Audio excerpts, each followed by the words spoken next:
Hey everyone, and welcome. Today we are cracking the code on one of the most essential molecules for life, carbohydrates. Now, I know you might just think of bread or pasta, but it's so much more than that.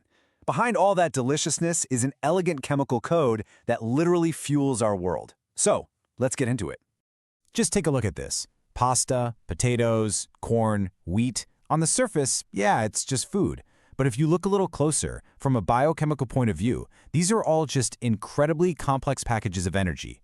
And the key to unlocking all that energy is understanding their carbohydrate structure. They are, quite literally, the fuel that runs our bodies. All right, so here's our game plan for today. We're going to start with the basics. What even are carbohydrates? Then we'll map out their family tree.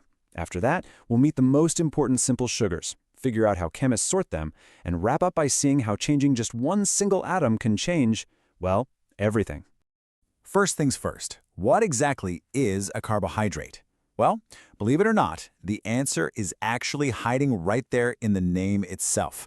Let's break it down. It's actually super simple.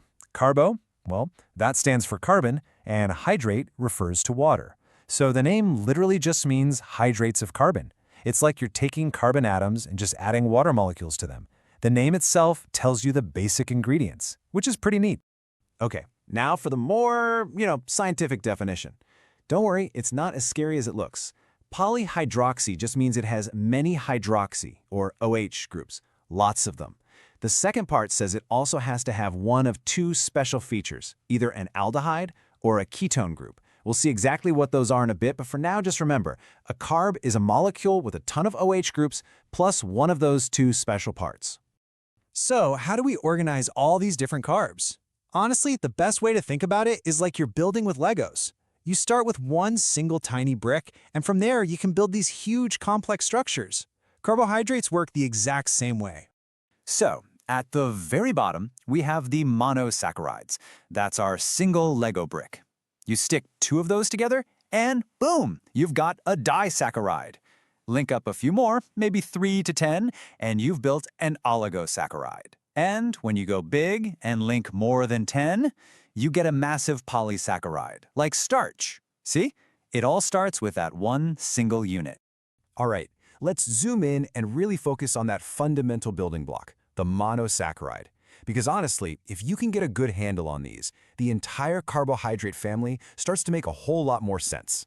So, a monosaccharide, which you'll also hear called a simple sugar, is the absolute simplest form. In Arabic, the term is sukariyat ahadiyya. You literally cannot break it down or hydrolyze it into a smaller carbohydrate. This is it. This is our fundamental piece. Okay, now let's meet the superstars of the simple sugar world. First, there's glucose, our blood sugar.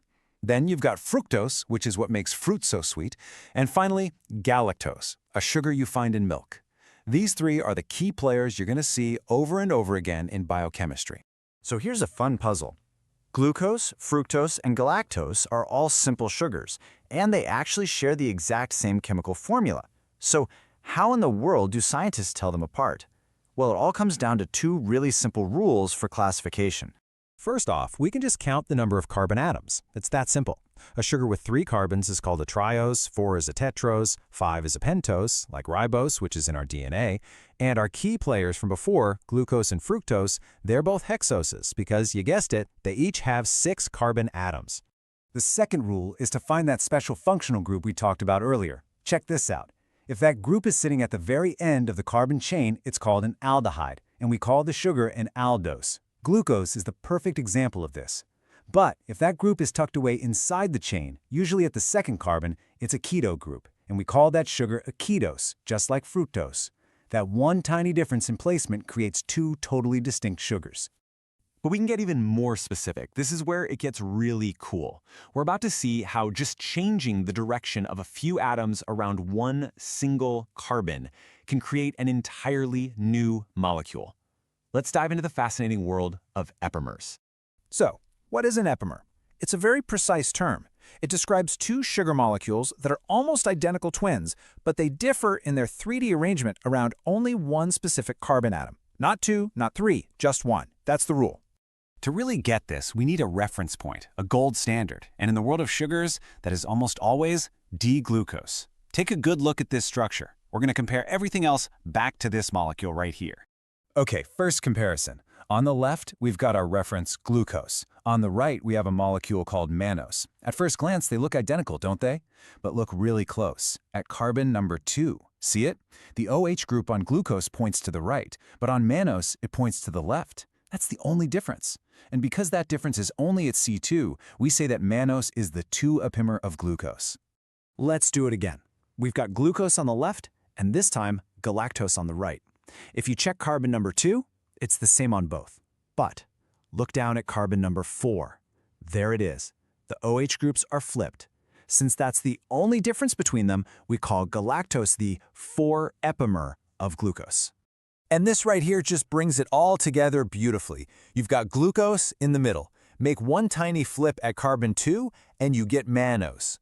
Or go back to glucose and make one tiny flip at carbon 4, and you get galactose. 3 completely distinct sugars, all intricately related by the position of atoms around a single carbon. It's just an incredible example of molecular precision. So what's the big takeaway? The difference between the energy powering your blood cells and the sugar in a glass of milk can come down to the direction of a single atomic group. It just goes to show you, in the chemical code of our food, the smallest details can have the biggest impact. Kind of makes you wonder, what other incredible secrets are hiding in plain sight right on your dinner plate?